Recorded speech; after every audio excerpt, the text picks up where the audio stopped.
হিন্দু ধর্মমতে শিল্পের দেবতা হলেন ভগবান বিশ্বকর্মা। প্রতি বছর দেশ জুড়ে সাড়ম্বরে ভগবান বিশ্বকর্মার পূজা আয়োজিত হয়। বর্তমানে শুধু কলকারখানাতেই না, বাড়িতে ও এলাকাভিত্তিক মণ্ডপ করেও ভগবান বিশ্বকর্মার পূজা হয়। শাস্ত্রমতে সূর্য যখন সিংহ রাশি থেকে কন্যা রাশিতে গমন করে তখন উত্তরায়ণ শুরু হয়, আর সেই সময়ে দেবতারা নিদ্রা থেকে জেগে ওঠেন ও দেব কারিগর ভগবান বিশ্বকর্মার পূজা করেন। এবছর অর্থাৎ 1432 বঙ্গাব্দ 2025 সালে 17 সেপ্টেম্বর বাংলার 31 ভাদ্র বুধবার পালিত হবে বিশ্বকর্মা জয়ন্তী। বিশ্বকর্মা পুজোর তিথি শুরু হচ্ছে 16 সেপ্টেম্বর 30 ভাদ্র মঙ্গলবার রাত 3:04 থেকে 17 সেপ্টেম্বর 31 ভাদ্র বুধবার রাত্রি 11:53 পর্যন্ত। বিশ্বকর্মা পূজার শুভ সময় হল 17 সেপ্টেম্বর 31 ভাদ্র বুধবার সকাল 6:04 থেকে বেলা 11:53 পর্যন্ত। পূজা করার আগে পূজার প্রয়োজনীয় উপকরণগুলি জেনে নেওয়া দরকার।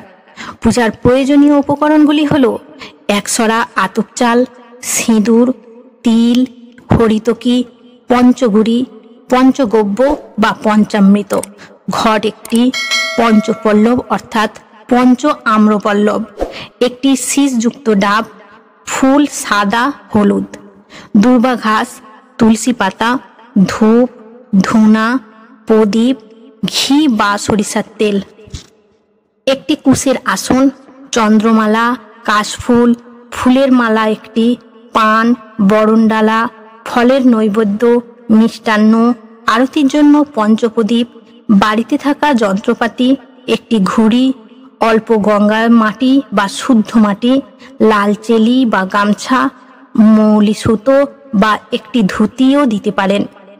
চলুন বন্ধুরা, এবার জেনে নেওয়া যাক পুরোহিত ছাড়াই কিভাবে বাড়িতে বিশ্বকর্মার পুজো করব।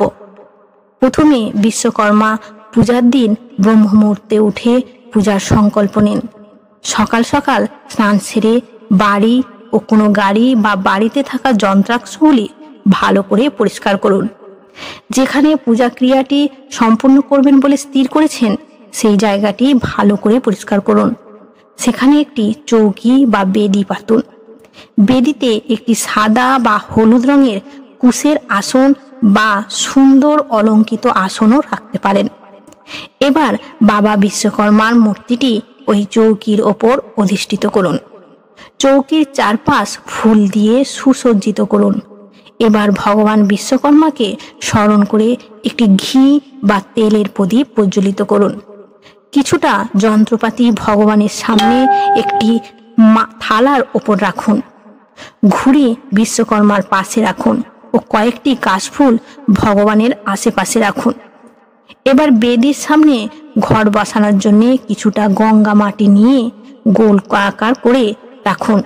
তার উপর জয় বাবা বিশ্বকর্মা বলে ধান ও দুর্বা দিন। এরপর একটি পিতল বা মাটির ঘট নিন। সিঁদুরে তেল বা ঘি দিয়ে সিঁদুরটিকে তরল বানিয়ে ঘটের গায়ে স্বস্তিক চিহ্ন বানান। ঘটটি এবার নির্দিষ্ট স্থানে রাখুন। ঘটের মধ্যে কিছুটা গঙ্গা জল দিন। ঘটের ওপর পঞ্চ আম্রপল্লব রেখে তার ওপর একটি পান পাতা দুর্বা রেখে দিন ও তার ওপর শীষ ডাব রাখুন। শীষ ডাবের গায়ে আগে থেকেই স্বস্তিক চিহ্ন বানিয়ে রাখুন। এবার শীষ ডাবের ওপর চেলি রাখুন। তার ওপর একটি চাঁদমালা রাখুন ও ভগবানকে একটি চাঁদমালা নিবেদন করুন। এরপর একটি ধুতি ভগবানকে নিবেদন করুন। এছাড়াও মলি সুতোও দিতে পারেন। ধূপকাঠি জ্বালান। এবার কিছুটা ফুল ও বেলপাতা হাতে নিয়ে বলুন, আয়ুর্যশ বলং দেহি, শিল্পে দেহি শুভংমতি, ধনং দেহি যশ দেহি, বিশ্বকর্মান্য প্রসীদমে। বিশ্বকর্মা তোমায় নমি, দেব শিল্পী তোমায় নমি, মঙ্গলকারী তোমায় নমি, যন্ত্রধারী তোমায় নমি, বিশ্বকর্মণ্যে নমো নমঃ, শিল্প আচার্য নমো নমঃ, মঙ্গলকারিণে নমো নমঃ, যন্ত্রধারিণে নমো নমঃ। জয় বিশ্বকর্মার জয়, জয় বিশ্বকর্মার জয়। মন্ত্রটি বলার পর ফুলগুলি ভগবানকে অর্পণ করুন।